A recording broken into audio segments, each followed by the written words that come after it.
أعوذ بالله من الشيطان الرجيم. بسم الله الرحمن الرحيم. ألم تر كيف فعل ربك بأصحاب الفيل؟ ألم يجعل كيدهم في تضليل وأرسل عليهم طيرا أبابيل ترميهم بحجارة من سجيل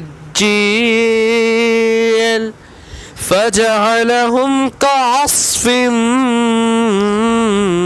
مأكول. صدق الله العظيم.